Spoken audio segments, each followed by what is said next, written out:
Hey gang, what's going on? Hope you all are having a good day out there today, and welcome back here to another edition of the Fishing Teacher. And man, I really appreciate everybody out there subscribing and helping me get this channel off the ground. It's definitely much appreciated. Got a really good tip for you guys today. I'm going to show you guys how to rig and how to fish a shaky head worm. This is probably one of the simplest techniques that you're ever going to learn. It's a great way to catch bass if you're just a beginner, and it's also one of the most highly productive lures even in the professional ranks. It's really simple, and I'm going to go through and show you guys the steps here. So anyway, shaky head is sort of like it's just a different way of rigging a straight tail plastic worm. Now the first thing you need is just a straight worm. Now you can use, some people use a curly tailed worm, but I prefer a straight worm like this Zoom trick worm here. This it seems like it works best. And the size can range. Most people use anywhere between a 4 to 6 inch one. This is a 6 inch here. And the next thing you do is you have to go and get a shaky head jig head. Now these are available by any tackle store in the entire United States. And what they have is, you notice, it's a jig head. And see this little thing right here, this little piece of lead that sticks up? That's a keeper that keeps the bait from falling off the jig head. I'll show you here in a second. And then it's just got a regular round bend hook, and it comes in different sizes on the head. My favorite size is 1/8 ounce. This is an 1/8 ounce here, and 1/8 ounce is a really versatile size. But in general, you use the lighter sizes in the shallower water, or if the wind's not blowing. And if it's deeper, or if the wind's blowing, you have to go up a little bit heavier. Some people will go up to even like a 1/4 ounce, but I prefer an 1/8 ounce.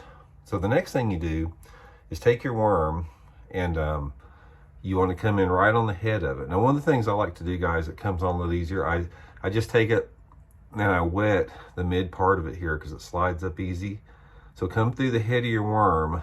You only want to come through probably about 1/4 of an inch like that. See it, just like 1/4 of an inch. And then you want to push the head of the worm up past this keeper here. This is what's going to keep it from falling off. So I've got it, see, I've got it up past the keeper there. And then once you do is just turn it around to where it lies flat like that, coming off the back. And then you take the hook and you want to put it all the way through the worm. Sort of bunch the worm up a little bit and run it all the way through like that. And then see the point of the hook there? If there's not much cover, I'll fish it just like this. But if you're going to get hung up, you can take and you can just put that point right back into the plastic like that, so it stays weedless. And that's the way that your shaky head works right there. Guys, this, I cannot tell you how many bass I've caught on a shaky head worm. I'm gonna guess that probably out of all the bass lures that I fished over the past 20 years, I will put the shaky head in the top 3 as far as the number of bass that I've caught. It catches bass all year long. It catches bass in a lot of different conditions. Most of the time, it's best in a little bit clearer water. If you have water visibility of like over 2.5 or 3 feet, that's when this thing really works good.